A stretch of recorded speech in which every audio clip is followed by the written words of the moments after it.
కూడా రాజ్యసభకు సంబంధించిన పరిస్థితులు మనం చూసాం. ఒకవేళ ఆ విధానంగా అంటే రాజకీయాలతో సంబంధం లేకుండా పార్టీలో చేరకుండా ఒకవేళ ఆయన గౌరవప్రదంగా రాజ్యసభ సీటు ఇస్తారా అనేది కూడా ఒక చర్చ. ఒకవేళ దాన్ని ఇస్తే ఒకవేళ రాజకీయ పార్టీ సంబంధం లేకుండా సీటు ఇస్తే ఒకవేళ అవకాశం ఇస్తే ఒకవేళ ఎంతవరకు వెళ్తారనేది కూడా మరి చిరంజీవి ఆయనే చెప్పాల్సి ఉంది అని చెప్పుకోవచ్చు.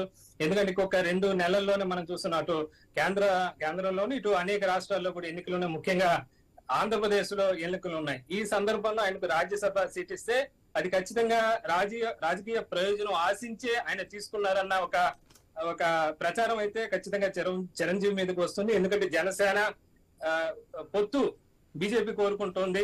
అయితే జనసేన ప్రస్తుతం కొన్ని కారణాల రీత్యా ఇప్పటికే బహిరంగంగా టీడీపీతో పొత్తు ప్రకటించిన నేపథ్యంలో మరి ఇప్పటి వరకు కూడా 2 పార్టీలు ఉండే కూటమిలోకి బీజేపీ వచ్చేదానికి గ్రీన్ సిగ్నల్ వచ్చిన పరిస్థితి అయితే లేదు.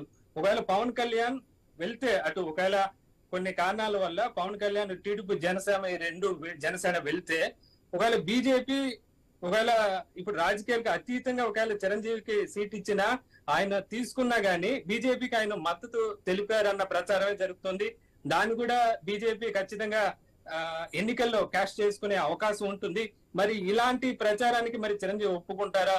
కేవలం ఒక రాజ్యసభ సీటు తీసుకొని తద్వారా బీజేపీ రాజకీయ ప్రయోజనాలకు ఆయన ఉపయోగపడతారా? దానికి ఆయన ఒప్పుకుంటారా? ఇవన్నీ కూడా సందేహాలుగా ఉన్నాయని చెప్పుకోవచ్చు.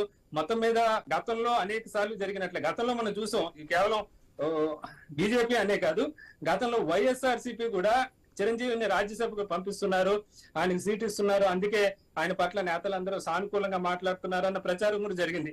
దాన్ని కూడా చిరంజీవి ఖండించారు. మళ్ళీ ఇప్పుడు బీజేపీ సంబంధించి ఇవ్వబోతోందన్న ప్రచారం కూడా జరుగుతోంది.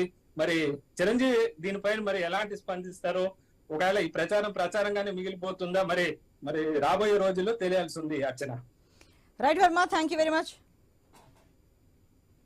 మరి మెగాస్టార్ చిరంజీవికి బీజేపీ గాలం వేస్తోందా అన్న అనుమానాలు అయితే కలుగుతున్నాయి. ఎందుకంటే చిరంజీవిని ఉత్తరప్రదేశ్ నుంచి రాజ్యసభకు పంపే అవకాశాలు ఉన్నాయనే వార్తల నేపథ్యంలో ఇలా జరుగుతూ వస్తోంది. మరి ప్రస్తుతం మనం చూసుకుంటే ఢిల్లీ నుంచి తెలుగు రాష్ట్రానికి గల్లీల వరకు మొత్తంగా జరుగుతున్న వేడి చర్చ అయితే ఇదే.